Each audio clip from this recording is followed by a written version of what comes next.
mi mamá coge el bolso como así y se lo empuja y la sacan y fue como súper rápido y no lo soltó y le disparan 2 veces y yo estaba ahí también. Dios Entonces, a mí me mío. tocó presenciar la muerte de mi mamá.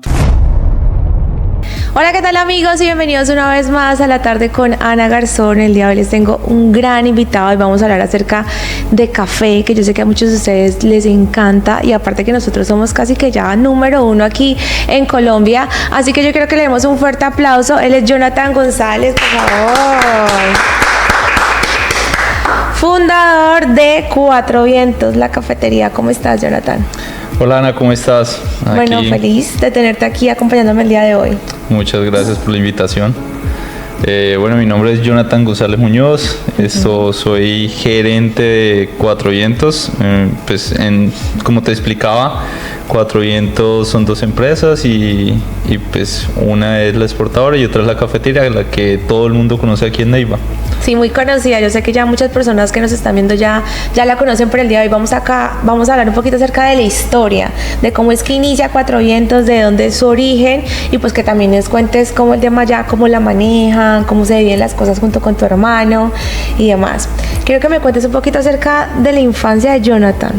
Ok, pues te cuento, digamos que yo nací en una familia de papá y mamá donde estuvieron presentes, muy trabajadores los dos, entonces siempre compartí mi tiempo con mi hermano y pues gran parte de eso siempre mi papá y mi mamá estaban trabajando, pues nos dieron de todo, educación, fueron una familia bien unida. Y pues aquí estamos, después de tanto tiempo, pues, hemos ido superando varias cositas. Bueno, y tengo entendido que tus papás también trabajan en todo el tema del café. Sí, digamos que los dos hicieron partes, bueno, nosotros somos del sur del Huila, de Acevedo, sí, para ser preciso, y ellos comenzaron con comercialización de café. Entonces era como una comercialización de pergaminos, secaban café,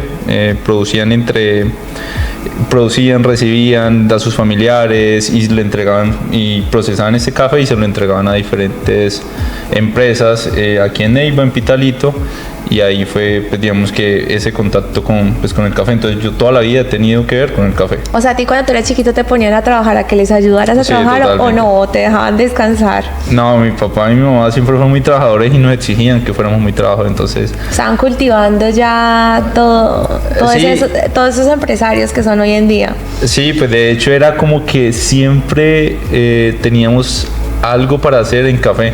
O sea, nosotros teníamos que aprender a analizar café, teníamos que recibir café, teníamos que hablar con el caficultor que llevaba su café y pues ese fue el contacto que siempre nos hicieron. Entonces siempre fuimos súper sociables y pues digamos que con mi hermano éramos los dos. Mi mamá tenía un supermercado y mi papá tenía la compra de café. Entonces nosotros uno estaba en la compra de café y otro era el del supermercado. ¿Y a ti qué te gustaba más? Difícil. ¿El café o el supermercado? No, al inicio yo era como flojito. Yo creo que yo era... pues digamos que me gustaba el supermercado porque iba y me cogía comía las cositas. Sí, me robaba, no quería decir la palabra, pero entonces como que me acuerdo tanto, llegaba como el de Alpina. Sí. La persona de Alpina del sur, el proveedor, y siempre miraba que había nuevo que había pedido mi mamá y yo así con la nevera y pues igualmente también la ayudaba, ¿no? Entonces también estaba en caja, que no me gustaba, pero era muy pequeño, 10, 12 años, pues trabajo infantil se puede decir. Claro, explotación infantil. Sí, explotación. No creas, todo eso le sirve mucho a uno cuando uno crece, que le pongan a uno a trabajar desde chiquito. Sí, igual eso, te crea experiencia. Exacto. Digamos, siendo cajero, lo que terminaba pasando es que me faltó plata y entonces pues yo era el hijo de la dueña, pero la dueña me reclamaba y que por qué me había dormido y tal cosa y me regañaba. Entonces como que desde el inicio sentí responsabilidades. Entonces desde el inicio había responsabilidad. Y pues ya en el otro lado, como en la compra de café, era algo parecido, tenía que estar súper pendiente. Entonces yo creo que de niño me gustaba más el supermercado. Sí. Ok. ¿Tú eres hermano mayor o el menor? Soy el hermano mayor. Tengo mi hermano con el que me crié, que es Julián González, y un hermano pequeño que tiene 10 años en ese momento, que se llama Juan Martín. Ok. Tengo entendido que tus padres fallecen. ¿En qué momento? sí, los dos, pues digamos que mi mamá fue la primera que falleció, entonces como que la historia es hasta los 13 años tuve mi mamá, bueno, uno siempre dice tuve, siempre he tenido, y ahí pues en ese suceso, a través de un robo, pues, nosotros muy pequeños, yo muy pequeño. Tenías 13 años. Sí, 13 años. Cuando a mi mamá le intentan robar 20 días antes, y en ese robo no alcanzaron. Yo me quedé solo con los ladrones afuera. O sea, tú estabas viendo todo. Sí, la primera vez, sí, la segunda vez también. Entonces, la primera vez era como que intentaron robarla. En ese tiempo las Biguis eran como nuevas, entonces ellas tenían un cajoncito.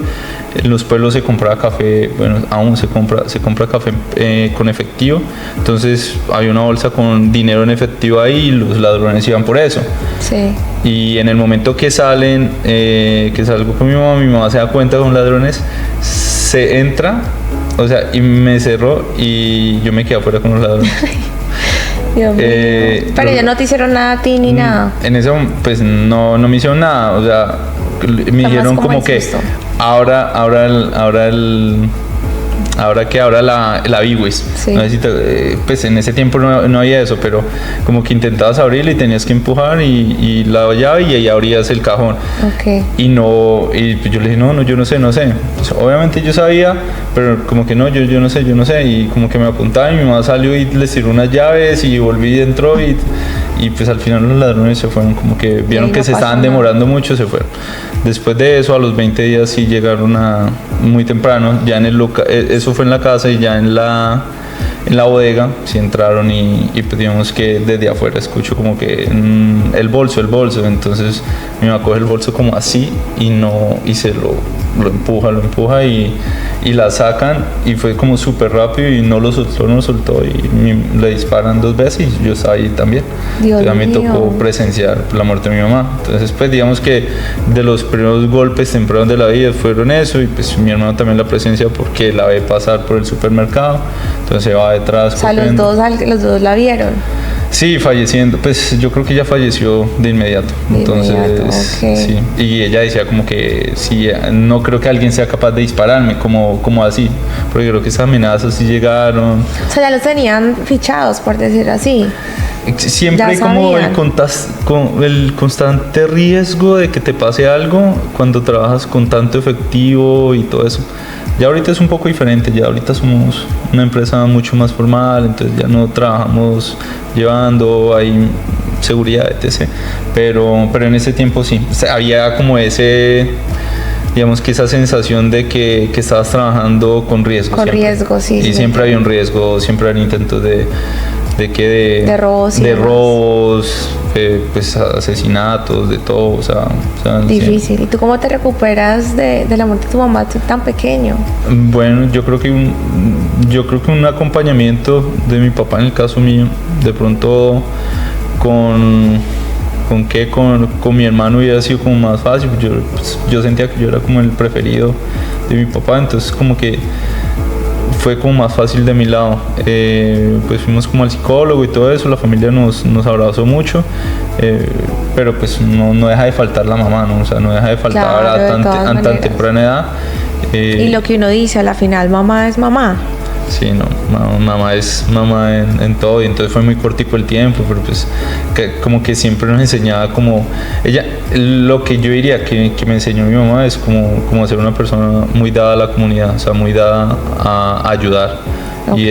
Y eso creo que sí viene de la parte de mi mamá, porque siempre que la invitaban a algo, siempre que había algo que hacer, era como que dalí, y en eso sí creo que mi mamá nos sembró mucho eso, como ese poder ayudar. De poder ayudar, y eso fue, digamos, lo que te dejó, lo que te heredó, digamos, como esos valores tan bonitos que cada mamá, digamos, le da a uno, ¿no? Sí, pues digamos que a tan corta edad como que tú no te das cuenta de todo, como que recuerdas como todo muy nublado, pero claro, yo diría, sí, ella fue muy dada a la comunidad, fue una persona muy trabajadora, entonces siempre trabajaba demasiado y pues como que de cierta manera como muy bromista. De la familia de mi mamá era como muy Muñoz, bueno, mi parte Muñoz es la bromista. Okay. Entonces como que eso es lo que me ha, lo que le recalco a mi mamá. A eso. Y luego tengo entendido que también fallece tu papá. Sí, bueno, cuánto tiempo? ya después de 10 años. Entonces, pues mi papá era... bueno, yo me acuerdo cuando muere mi mamá es que él nos da la noticia. Y al darnos las noticias como que es desgarradora cuando te dicen, porque yo prácticamente la de morir. Pero digamos que uno queda como en shock en el momento, sí, uno no sabe. Uno queda como en shock, entonces... Tranquilo. Claro, igual o sea, una cosa es uno ver, pero uno de pronto tiene la esperanza de que la llevan al hospital y ya, o algo así. Uno de niño, ¿no? Sí, no, sí, claro. Entonces yo esperaba que no pasara nada. Yo me fui caminando a la casa. Sí. Pues mi papá llegó allá, él estaba viajando, no había llegado, llegó como temprano y pues cuando ya llega él, pues nos dice eso y pues como que... Obvio, súper desgarrador. Como que no vas a tener a alguien, vas a comenzar a extrañarlo, vas a ver otras personas que te parecen. Digo, en el entierro yo pensé que mi mamá estaba afuera. Entonces yo salía corriendo, una persona que rizos, pues de hecho era la pastora y yo salgo caminando y pienso que es mi mamá y después no, es una amiga, persona. Es otra persona, pero no es mi mamá. Entonces como que eso sí te pega duro al inicio, pero te acostumbras.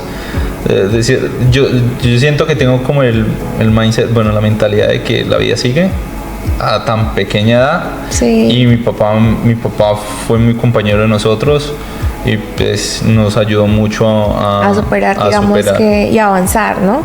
Sí, avanzar totalmente. Él siempre quería como lo mejor para nosotros.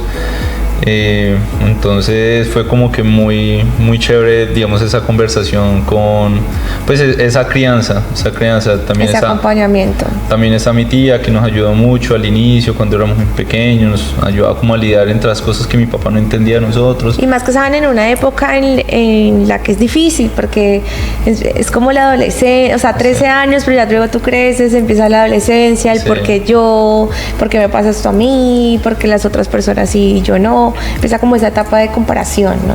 Sí, claro. Inconscientemente, o sea. Sí, de todos modos yo creo que nunca fui rebelde. ¿No? En eso.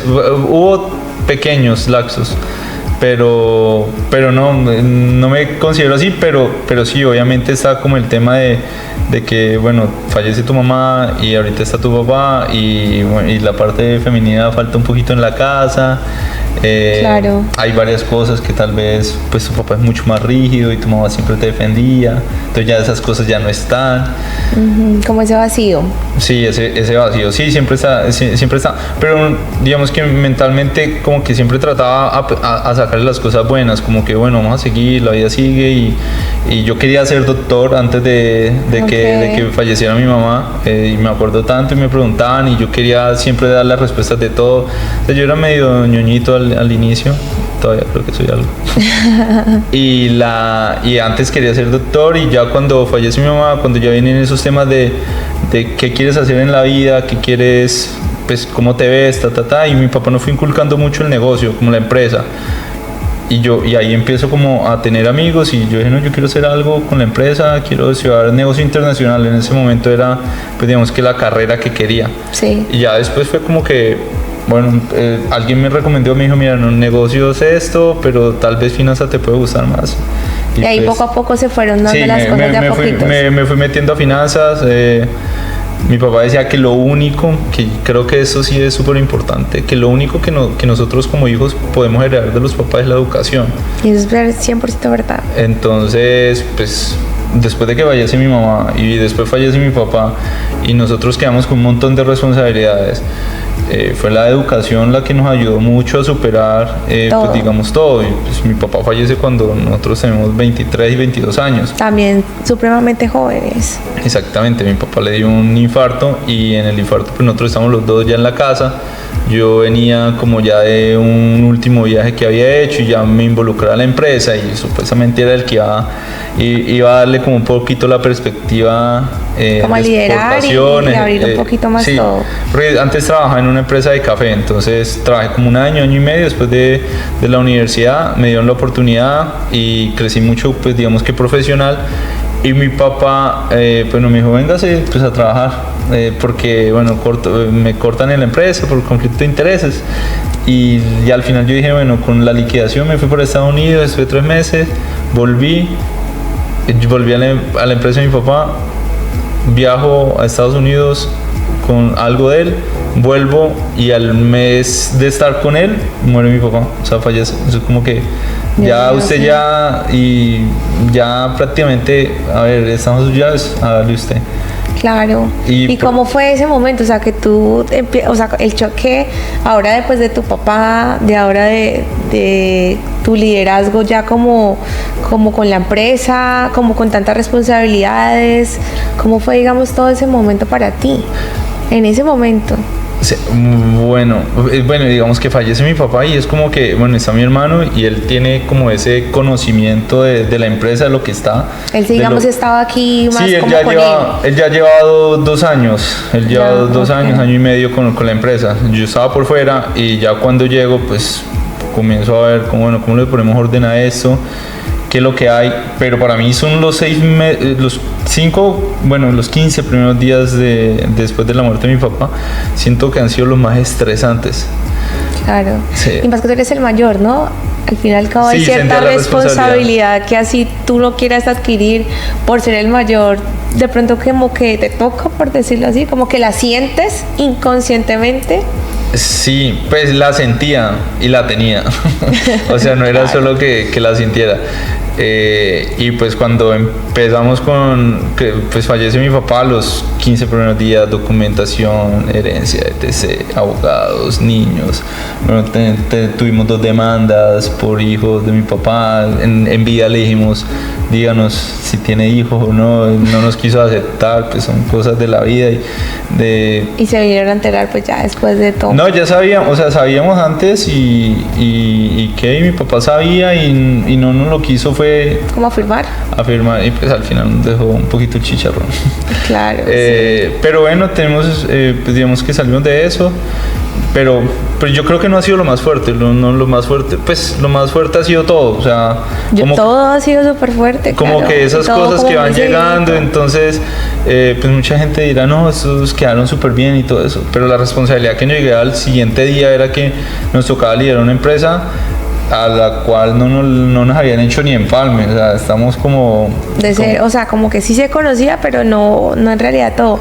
Lo bueno es ahí lo que tu papá te dijo, ¿no? Ustedes solo se llevan los conocimientos y gracias a Dios, digamos, tú viajaste, aprendiste cosas, tu hermano también, me imagino que acá trabajando con él tenía más conocimiento y así mismo ustedes, como con las fuerzas que tuvieron, pues sacaron la empresa adelante.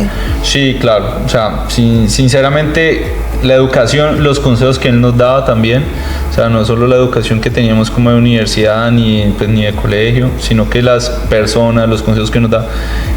Y aparte como que él inculcó muchos, como una listica, y en esa listica, pues nunca la hizo, ¿no? O sea, una lista de sueños de él. Sí, tal cosa. Entonces, que esas son las cosas que voy a hablar ahorita, de pronto de la empresa. Y nos decía, es que hay que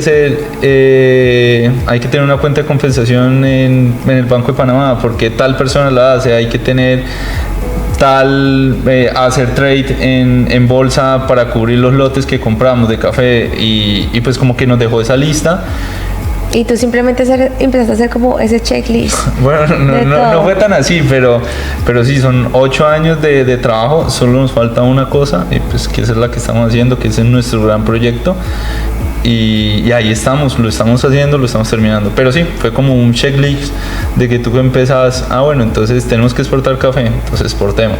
Tenemos que tener una cuenta de compensación en tal parte, tengamos una cuenta de compensación. Tengamos una cuenta en un trader en Estados Unidos, entonces tengamos un trader en Estados Unidos. ¿Para qué? Bueno, vas aprendiendo qué es y para qué te sirve.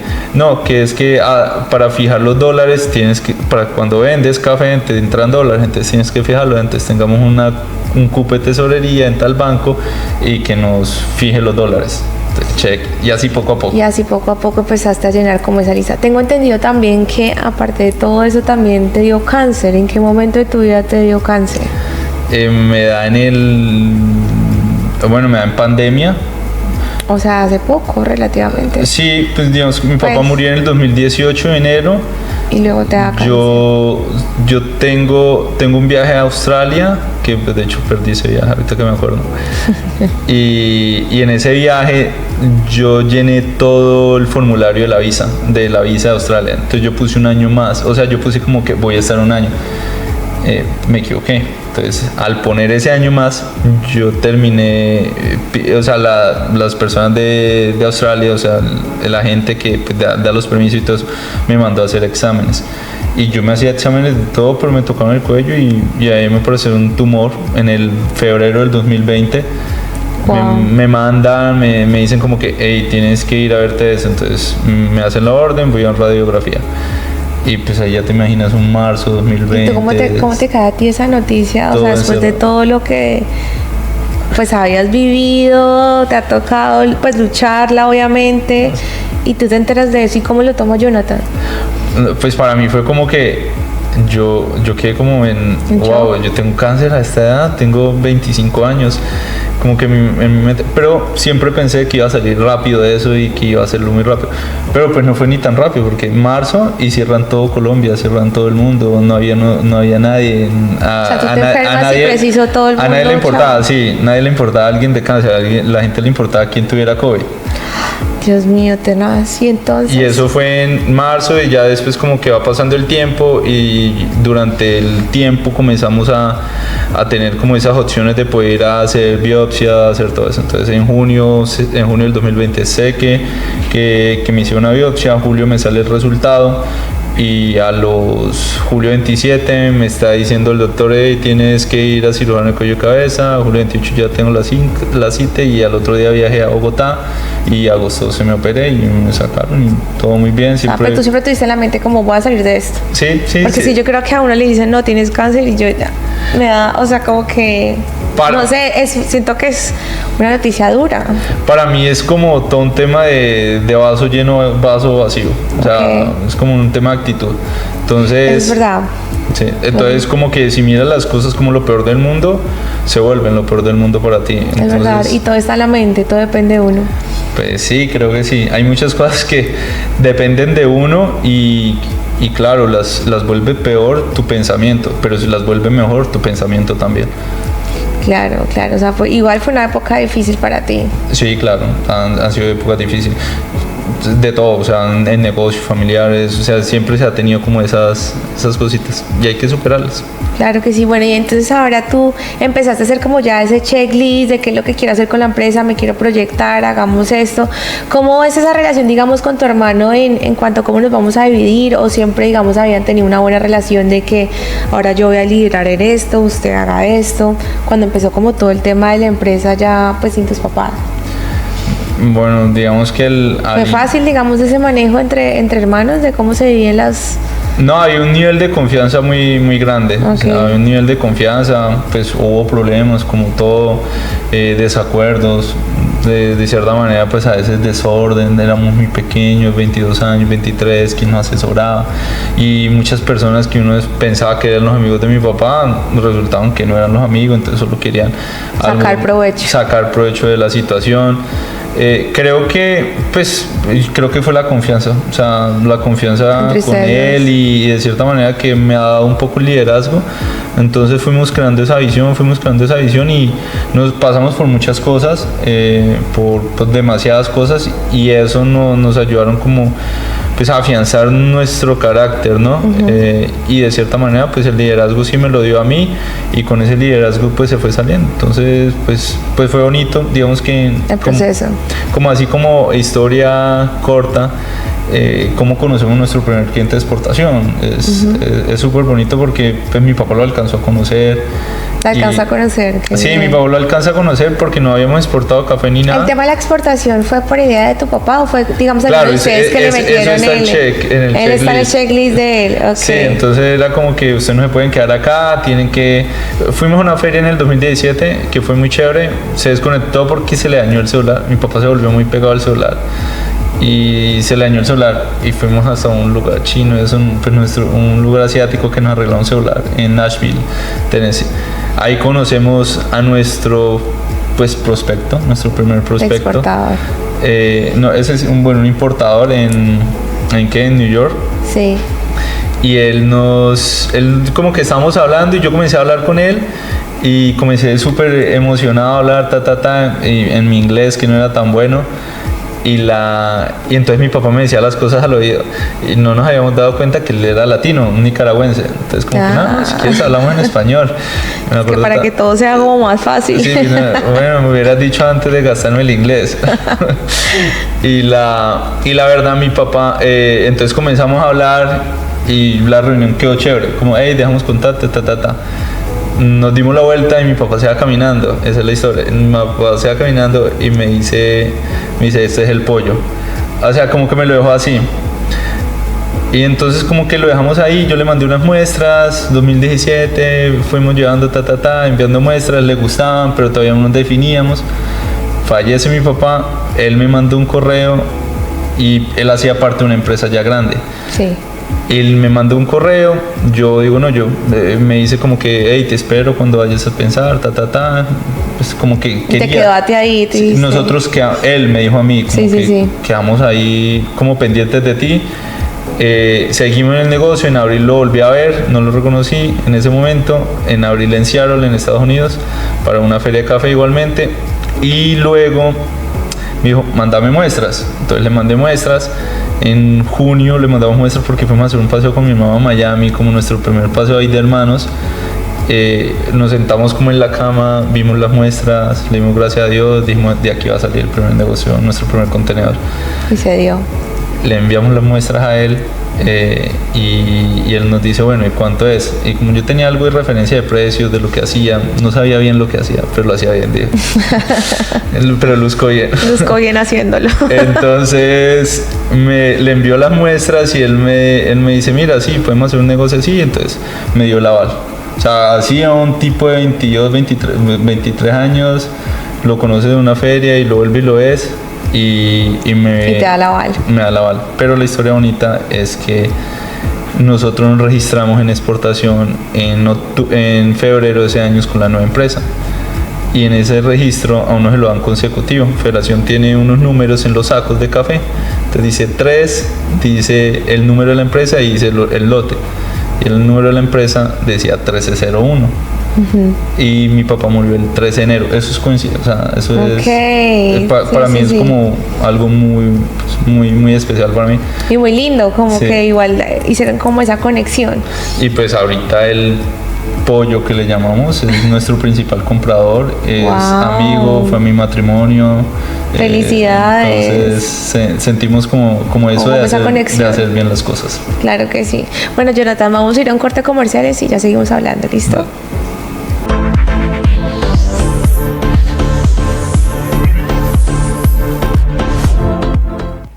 Bueno, Jonathan, yo quiero que ahora hablemos un poquito más acerca de Cuatro Vientos, de la cafetería, en dónde está ubicada, para las personas que de pronto aún no la conocen, pero yo sé que mucha gente ya lo ha visto, lo ha escuchado o ya ha ido. Bueno, un pequeño resumen, cómo nace la cafetería. La cafetería nace con la necesidad de decirles en dónde puede probar el café que nosotros trabajamos, financiamos, bueno, de dónde... La gente les exige como un punto, por decirlo así. Sí, nos exige un punto físico. Entonces, pues como te venía contando, tenemos como el lado exportador y tenemos la cafetería. Entonces, la cafetería pues nace una oportunidad del antiguo jefe de mi esposa y ella nos dice como que este punto es perfecto para una cafetería. Y nosotros... ¿Y tú qué piensas en ese momento de llevar ya como tal a un punto, o sea, llegar a un punto como tal de montar una cafetería sabiendo que, digamos, antes ustedes tenían como otro plan de negocio, por decirlo así? Digamos que era bien interesante porque mucha gente nos decía y nosotros mandábamos a hacer el empaque de café tostado, pero no había como ese trabajo, entonces como que nos lo exigían, como que hey, venga, ponga un punto, y pues siempre era un pensamiento, ¿será que eso sí nos irá bien o no, mal, tal cosa? Entonces fue tanta la insistencia de esta persona que nos dijo, cójalo o lo monto yo. Y yo le dije, bueno, entonces montemos, le dijimos con mi esposa y pues invitado. Y pues mi hermano obviamente estaba ahí. y comenzamos pues la cafetería. Entonces ya después comenzamos fue las dudas, ¿no? Como que no teníamos estrés los domingos, entonces abríamos los domingos y nos comenzamos a estresar por eso, los sábados, el servicio, el personal. Entonces comenzó a ser otro tipo de circunstancias, otro tipo de momentos. Pues creo que fue una buena decisión, o sea, fue una buena decisión, no, nos ha gustado mucho, lo que tenemos ahorita es mucho mejor, pues a los que no la conocen o a los que la quieren conocer, la cafetería queda en el Popular de la Quinta, lo que era el antiguo Éxito, y que estaba ahí se me olvidó el nombre, el comedero que estaba ahí. Entonces nosotros hicimos la cafetería ahí en el primer piso, y ya después hace 2 años hicimos donde quedaba Cabrejo, que es ahí encimita, le hicimos el segundo piso y lo conectamos por debajo. Entonces ahí tenemos un centro de experiencia, ahí tenemos tostadora, ahí tenemos café fresco todo el tiempo, tostamos, servicio, bueno. Y también lo puede como comprar y llevárselo para su casa, me imagino, por unidad. Totalmente. Digamos que gran parte de tener la cafetería, pues al punto era mostrarle la diversidad que tiene el Huila. Entonces, diversidad del Huila es café. Entonces, que si el café sabe a, no sé, o le sientes notas florales, naranja, limón, citronela, es como té la verde. experiencia que ustedes venden. Sí, también tenemos el centro de experiencia, que es para eso. O sea, de hecho, como te contaba, nosotros vamos a tener ahorita, este sábado, un evento de catación de cafés internacionales, que pues a través de la exportadora nos da la oportunidad de viajar a diferentes partes del mundo. Entonces nos traemos café tostados de diferentes partes del mundo: República Checa, Serbia, Brasil, Canadá, bueno, Estados Unidos. Y lo que vamos a hacer es pues una experiencia de café ahí. Entonces en el segundo piso pues son cupos limitados y estamos... Pues, ¿eso cuándo va a ser? ¿Qué fecha? Este sábado. Este sábado. Para las personas que se están viendo, para que se anoten de una vez. Claro, tienen que anotarse, digamos, y... ¿Cómo se anotan? ¿O cómo? Nos pueden escribir ¿por Instagram? Por Instagram en Cuatro Vientos Specialty, si no estoy mal, o Cuatro Vientos, se me olvida, qué pena. Cuatro Vientos. Ponen Cuatro Vientos, y hay un loguito azul, y en este loguito ustedes lo escriben y nosotros les enviamos un link. Lo que recaudemos ahí es para donar pues digamos que a lo que acaba de pasar con el país hermano. Tengo un amigo venezolano que nos está ayudando con pues que ese dinero llegue a las personas de recaudo, y nosotros lo duplicamos. Entonces tenemos 15 cupos disponibles, 10 cafés diferentes, como 7, 8 orígenes diferentes, y adicional a eso tenemos pues que son tostados en diferentes partes del mundo. Entonces lo voy a dar yo con mi jefe de calidades. Entonces estamos los dos ahí como para dudas, para que aprendan también, se culturicen un poco. Y qué chévere eso, ¿no? Uno aprender de todo, ¿no? Hay veces uno le sabe igual el café y en realidad no es así. Hay que también aprender a tomar café. Sí, decían las abuelitas. No echarle tanta azúcar. Sí, decían las abuelitas, como si no tiñe no sirve, no es buen café, pero no es ¿Cuántos mentira. tipos de café hay? Uy, difícil la respuesta, porque ahorita hay una diversificación muy, muy grande. Entonces, primero pues está por países, o sea, y después de los países pues, viene de tal región y tienen esa. Y después de las regiones también viene el tema de variedades. Entonces, que si es geisha, que si es borbón, que si es papayo. De hecho, el Huila es muy reconocido a nivel mundial. Huila produce el 20% del café de Colombia. O sea, somos el primer departamento. 35 de los 37 municipios producen café. O sea, ya somos más conocidos, muchísimo más por el café. Claro, y muchos cafés colombianos llegan a competencias internacionales, y muchos cafés del Huila también. Entonces como que el Huila es una despensa de café a nivel mundial. Entonces lo conocen por café, lo conocen por calidad, porque hay como que todo el tiempo hay café del Huila para todas partes del mundo. Entonces, no, o sea, yo creo que aprender a tomar café es una responsabilidad, y siéndolo, entonces, bueno, y siendo uno de acá, tienen que ir a Cuatro Vientos. Así tienen que ir y vivir la experiencia, porque no es lo mismo uno ir y tomarse un café a vivir la experiencia, a aprender, a conocer, ¿no? Sí, claro. En el centro de experiencia la idea es estar teniendo programas de experiencia, pues digamos que eventos puntuales, los sábados, y poderlos estar dando como para poder ayudar. digamos que mucha gente nos pregunta a nosotros, no, pero yo como puedo, hoy de hecho estaba con alguien que me decía como, no, pero es que yo llevo este café y no lo sé preparar en casa. Entonces como que esas cositas las que queremos mejorar y las que queremos que la gente aprenda en casa. Porque como allá también pueden comprar su café de su bolsita. Nosotros, yo creo que ya llevamos más de 20 o 30 tipos de café ofrecidos ahí. Siempre hay unos que están ahí en la casa, o sea, que son como los atemporales, pero siempre hay unos diseños nuevos, ediciones limitadas. ¿Cuál es el que más te gusta a ti? Que digas, este es mi favorito, el de Jonathan es este. Digamos que por variedades, lo que más me gusta es un buen Borbón rosado lavado. Okay. Y si no sabías, el Borbón rosado nace en San Adolfo Huila, que hace parte de Acevedo, y se vuelve popular en el mundo.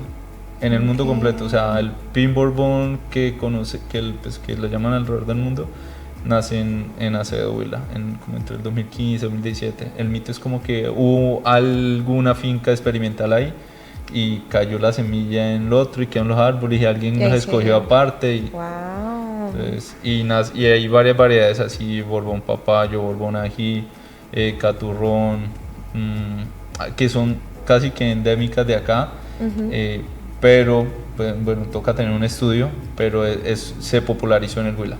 Okay. Si alguien quiere de pronto ir a hacer tipo coworking a Cuatro Vientos, ¿lo puede hacer? Sí, hay pues muchas personas que hacen coworking nos conocen por eso, o sea, nos conocen porque siempre hay un espacio ameno para que la gente esté, pues hay un servicio, hay aire. Que es importante aquí con este calor tan delicioso de Neiva. Sí, pero hay que tener en cuenta, se avecina el fenómeno del niño como temas de clima, y así tengamos el aire que tengamos, a veces Neiva hace tanto calor que es súper difícil. Sí, es verdad. Entonces, para que nos tengan paciencia. Uno sufre de calor, es verdad. Que nos tengan paciencia porque a veces tenemos prendido todos los aires y no funcionan. Entonces, y como está súper lleno, entonces, porque nos ha pasado. Bueno, y adicional a eso también hay un parqueadero en el sótano del Popular. Entonces eso, hay mucha gente que dice no, que lo parquee allá al frente y a veces pues termina pasando tránsito y todo eso. Entonces hay un parqueadero en la cuenta con parquear, eso es muy importante. Bueno, Jonathan, ustedes ya hacen todo el tema de exportación, ya tienen su local acá. ¿Qué se viene? O sea, ¿cuál es la proyección de Cuatro Vientos en unos 5 o 10 años? Bueno, yo no creo que tan lejos, no, como que me gusta pensar que año tras año uno se puede como cambiar rápido. Okay. Entonces, pues para mí este año el otro año va a ser como el checklist que te contaba, que era el de mi papá. Que ya solamente faltaba uno. Y como que ya cumplimos como hijos. Como hijos, porque pues esto lo hemos hecho con mi hermano.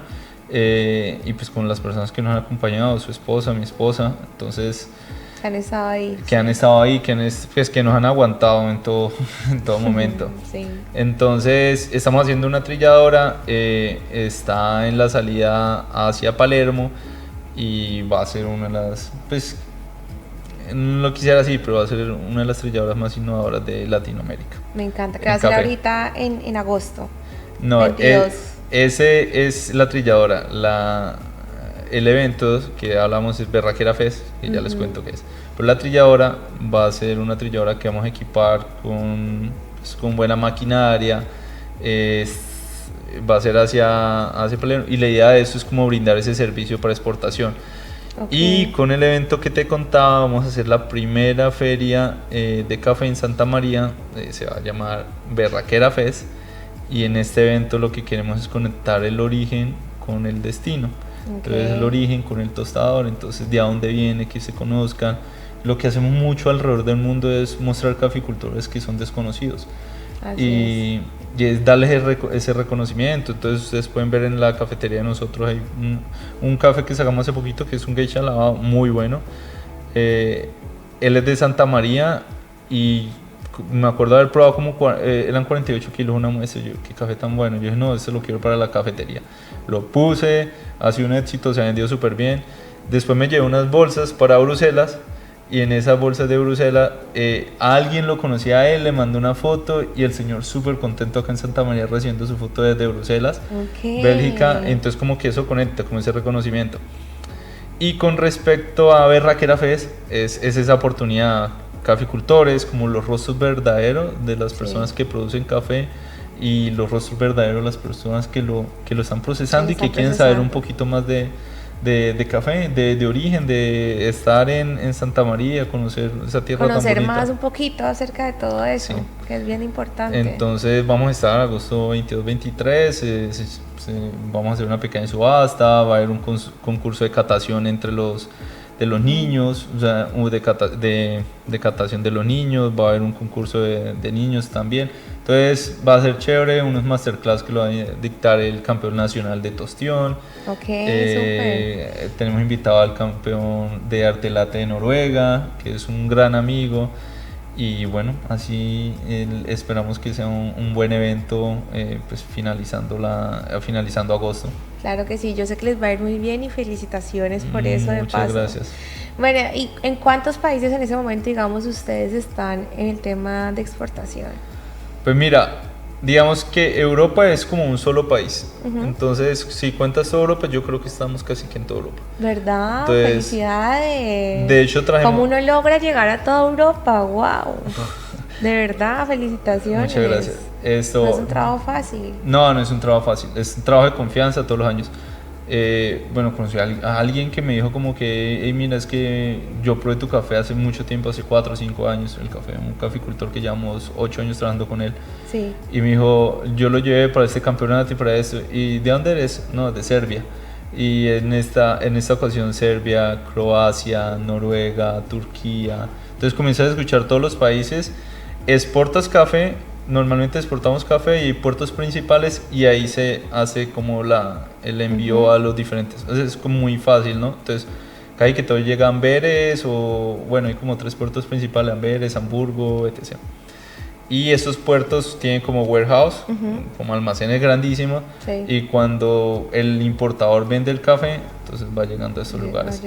Nosotros hacemos muy buena relación con los importadores y en esta relación con los importadores hacemos que, pues digamos que nosotros tengamos los contactos con los tostadores y ahí comenzamos a mejorar. Un cliente grande que tenemos queda en Bruselas, de hecho, y nos recibió y yo era como, dijo un amigo, usted parece el hijo, lo lleva usted para todos lados, lo muestra, etc. Y tenemos muy buena relación. Entonces lo que nosotros tratamos es el tostador como tal tener buena relación y los importadores usarlos para temas logísticos, para que nos mejoren las cosas o también para que promocionen nuestro café. Entonces Europa es un continente que hemos ido. No estoy seguro que hayamos enviado nada a África todavía, no sé si a Egipto. La jefe de logística me debe estar regañando. Hemos enviado café a Pakistán, hemos enviado café a Malasia, a Singapur, a Nueva Zelanda, Australia, Corea del Sur, Rusia, a pesar de todos los problemas. Sí. Estados Unidos también. Estados Unidos es nuestro principal cliente, como te contaba la historia. Sí. Pollo nos compra el 50-60% del café. ¿Qué le dirías, Jonathan, a de pronto un empresario que tiene su local o sus cosas de café y le da miedo hacer el tema de exportación? Yo siento que eso es como un cliché, como que la gente a veces llega hasta un tope, pero le da miedo como avanzar. Salir, sí, o sea, como que dice, no, ya soy reconocido, no sé, ejemplo, aquí en Neiva o en Colombia, pero pues ya salir, ya es de pronto mucho conflicto o me da miedo o mucha cosa. ¿Qué le dirías tú de pronto a ese empresario? Bueno, pues lo primero es que si su producto sirve para exportar, o sea, como comenzar a evaluar, hay muchas formas, ProColombia, etc. Pero si tiene yo conozco empresas como locales, comerciales, que han crecido es como en cafeterías. Creo que el mercado local ha crecido mucho. Entonces, si es por exportación, es como ir buscando las facilidades, buscar quién la ayuda, investigar un poco y no temerle, porque siempre hay formas, siempre hay documentos. Ahorita está ChatGPT que le ayuda a uno para todo. Bueno, ChatGPT, Cloud, Gemini, lo que sea. Pero te ayuda como a crear modelos de negocio y decir si te funciona o no y si es de tu interés. Entonces creo que tenemos las herramientas. Pero ese cliché que hay de que es difícil, en realidad es difícil, es bien difícil. No, sí, a veces es difícil, pero nada es imposible, diría yo. Sí, no, igualmente tienes que empezar a hacerlo. Si lo quieres hacer, pues puedes hacer como exportaciones aéreas. Ya ahorita hay muchas más facilidades. Pero obviamente no vas a ser tan eficiente como una empresa que lo ha hecho 8 años, 10 años, claro, sí. O una empresa que lo ha hecho toda la vida y es la forma de conocer. Pero cada uno tiene una habilidad y pues las empresas tienen sus habilidades. Digamos, nosotros competimos con empresas grandes, pero nosotros somos muchas veces así, que queremos ser cada día un poquito más grande, es la diferencia. Pero a veces ellos no pueden hacer cosas que uno sí puede hacer, tener la flexibilidad de ir más rápido, de moverse, porque son como un elefante en patines, y uno va más suavecito, uno sí puede tener esa movilidad de que el mercado cambió, entonces venga, hacemos esto rápido o atender rápido. Sí, claro, ellos sí tienen más documentación, más que eso se va volviendo un problema, ¿no? Vas creciendo, pues nosotros éramos menos personas, ahorita empresa grande, problemas grandes. Sí, ya comienza a tener otros problemas, pero es organizar la casa. Pero todo se puede. ¿Qué piensas tú que lo hacen ustedes diferente? ¿Qué es lo que Cuatro Vientos, digamos, los hace diferentes de otras empresas? Las personas. Pues yo sé que en toda la empresa hay personas buenas, pero siento que las personas que nosotros tenemos están conectadas con lo que queremos hacer, con la pasión. Van alineadas. Van alineadas. ¿Tienen sentido de pertenencia a la empresa? Sí, sentido de pertenencia. Estamos contratando cada día mejor. Están llegando personas muy buenas y como que les gusta lo que hacemos, pues lo que hace la empresa. Entonces creo que el trabajo que se ha hecho es de todo. O sea, nuestra jefe de logística tiene 23 años, sin temor a equivocarme. Okay, tiene 23 años. Y cuando entró conmigo hacíamos 20, 22 contenedores. Estamos haciendo, este año vamos a terminar como con 150. ¡Wow! ¡Felicitaciones! O sea, y es solo una chica haciendo eso. Bueno, no me la vayan a llevar. No podemos decir quién es. A los clientes. Y así por el estilo. El jefe de producción creció, la persona de calidades. La contadora, que es mi esposa, nos ha ayudado demasiado, mi hermano en temas de financiación muy bueno. Entonces todas esas personas, pues que no los nombro todos porque son bastantes, pero aportan. Cada uno tiene su aporte. Sí, y cada día tienen como más especialización en lo que hacen.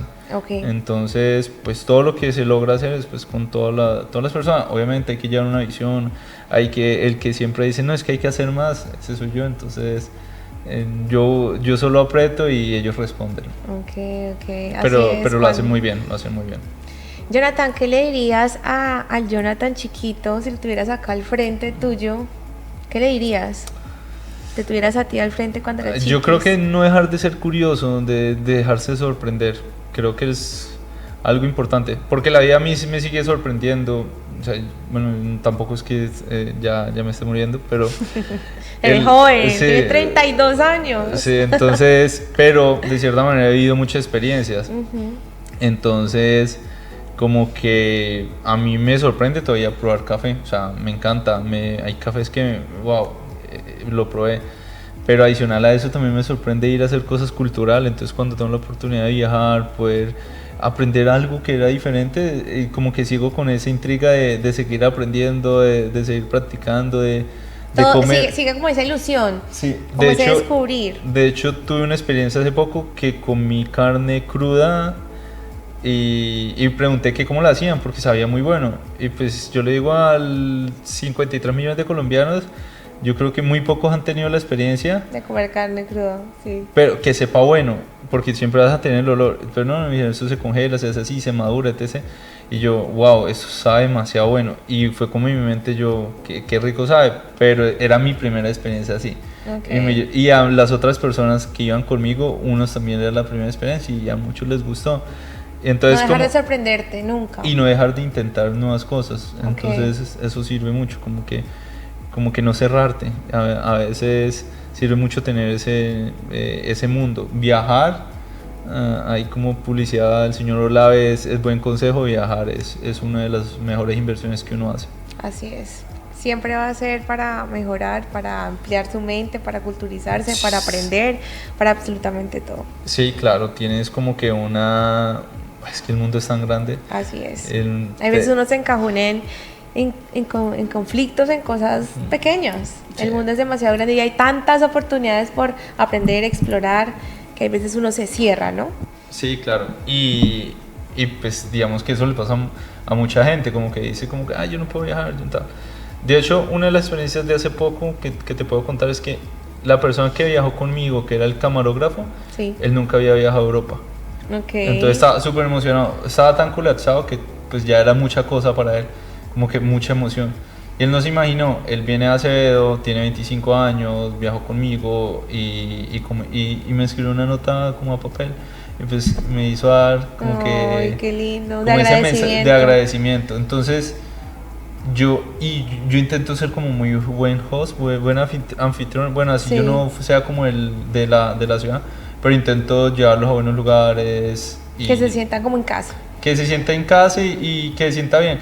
Y entonces pues a mí se me da la facilidad de hablar, de conocer, de buscar buenos lugares. Casi que nunca caigo en una mala estrella.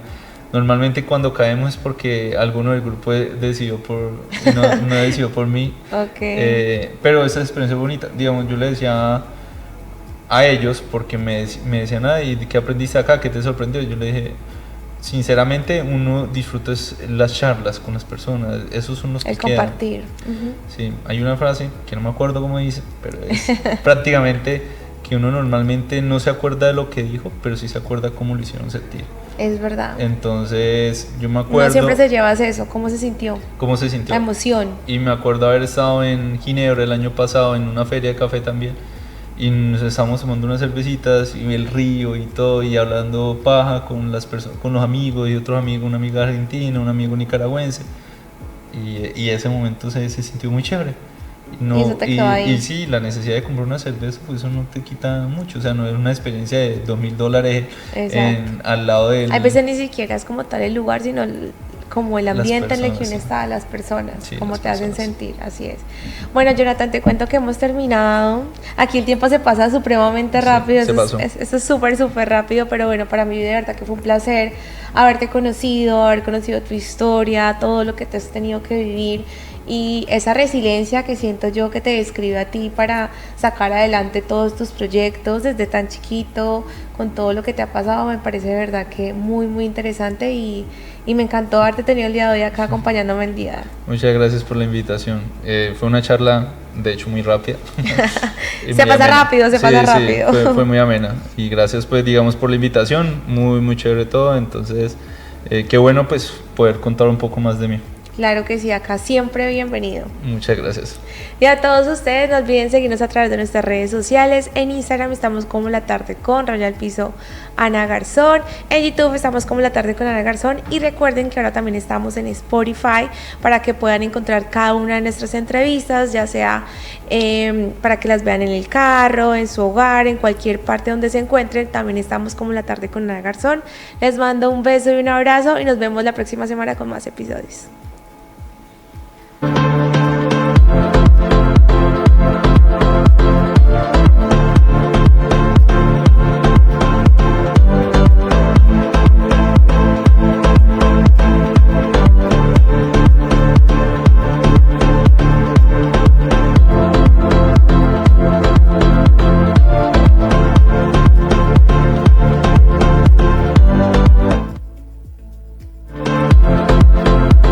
La Tarde con Ana Garzón. Aquí encontrarás historias que te inspiran, te hacen sentir y te dan herramientas reales para tu día a día. Podcasts de entretenimiento, música y espectáculo.